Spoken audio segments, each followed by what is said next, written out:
Akbar the great कहलाने वाला अकबर सच में तो दूर दूर तक द ग्रेट सोचने के लायक भी नहीं था, लेकिन ऑल थैंक्स टू और कांग्रेस नेशनल पार्टी और हमारा बॉलीवुड जिसने एनसीईआरटी और मूवीज के द्वारा अकबर को द ग्रेट बना दिया। असल में नार्सिसिस्ट अकबर ने ही खुद को महान बता दिया था। वो कैसे, आइए जानते हैं। 1556 के पानीपत के युद्ध में हेमू विक्रमादित्य को आंख में तीर लग जाने के कारण हेमू धरती में गिर गए और बेहोश हो गए। वहां से हेमू को बेहोशी में ले जाकर अकबर ने मार दिया। इस जीत के बाद अकबर ने खुद को महान बताया और खुद को ही गाजी की उपाधि दे दी। बताइए ऐसे महान बना था ये।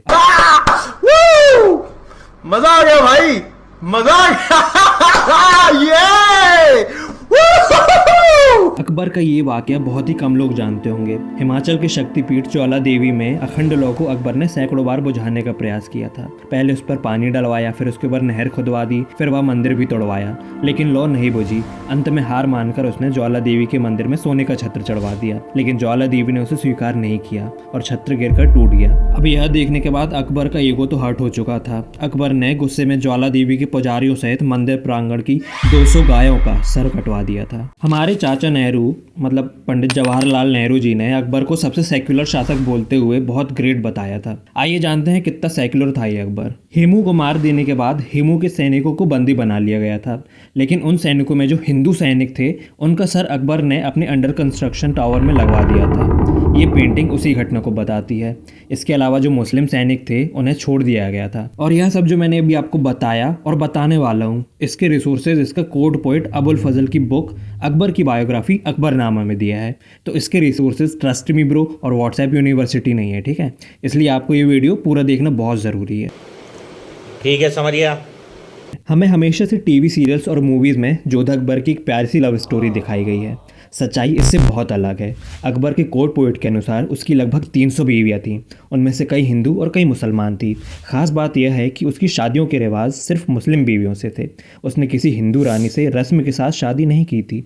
उसकी सबसे खास रानी जोधाबाई थी, जिसने 43 वर्षों तक रानी का पद लिया था, लेकिन जोधाबाई का वास्तविक हिंदू नाम आज तक किसी को पता ही नहीं है। इन सब के अलावा अकबर एक बहुत बड़ा धूर्त, कायर और वुमनाइजर था। उसने अपने संरक्षक और पिता के समान बैरम खां की वाइफ से भी जबरदस्ती शादी की थी। अकबर ने बैरम खां को हज पर भेजकर उसे मरवा दिया और उसके जाने के बाद उसकी वाइफ से शादी कर ली थी। अकबर द ग्रेट ने अपने हरम में 5000 औरतें बंद रखी थीं, जिनकी उम्र 14 से 50 वर्ष तक थी।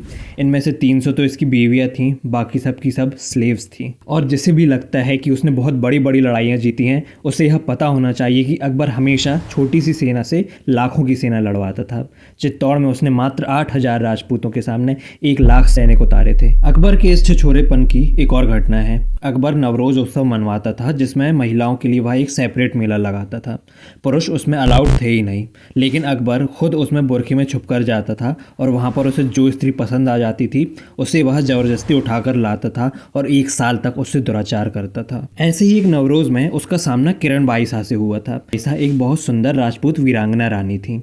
अकबर उन्हें देखकर उन पर झपटा, लेकिन किरण बाई शाह ने उससे ज़्यादा तेजी से उसके नीचे की कालीन खींचकर उसे गिरा दिया और अपनी कटार उसके गले पर रखकर उसे बेनकाब कर दिया। यहाँ पर अकबर को किरण बाई के सामने अपनी जान की भीख मांगनी पड़ी थी और इसी पर लिखा गया था, किरण सिंहनी सी चढ़ी और ऊपर खींच कटार, भीख मांगता प्राण की अकबर हाथ पसार। हमें हमेशा से यह दिखाया गया है कि अकबर एक बहुत उदार शासक था, लेकिन असल में उसने कई लाखों बेकसूरों का नरसंहार करवा चुका है। बॉलीवुड मूवी जोधा अकबर में एक 1v1 फाइट दिखाई है वहाँ की प्रजा को बचाने के लिए, लेकिन यह सरासर झूठ है। अकबर ने चित्तौड़ में जीतने के बाद वहाँ की 30,000 के लोगों को मरवा दिया था और इस जीत को उसने वहाँ मारे गए लोगों के जनेऊ से नापा था, जो कि 40 मन थे। 40 मन बराबर 2980 किलो। जी हाँ, लगभग 3000 किलो के जनेऊ। सोचिए इसे पहनने वाले कितने होंगे। अकबर एक बहुत बड़ा नार्सिसिस्ट भी था। 1582 में उसने दीन पनाह नाम से अपने धर्म की शुरुआत की। इसमें उसने खुद को अल्लाह का मैसेंजर बताया। क्योंकि इस वुमनाइजर अकबर पर हिंदू रानी के प्रभाव ज़्यादा था, इसलिए इसने दूसरे मुस्लिम इन्वेडर्स से थोड़े कम अत्याचार किए, लेकिन यह बात उसे ग्रेट नहीं बना देती। अब हमें ज़रूरत है कि हम यह ग्रेट अकबर वाला मिथ हटाकर the great Shivaji, the great Sambhaji, the great Sardar Vallabh Bhai Patel की बातें एनसीईआरटी में ऐड करें या स्क्रीन्स में दिखाएं।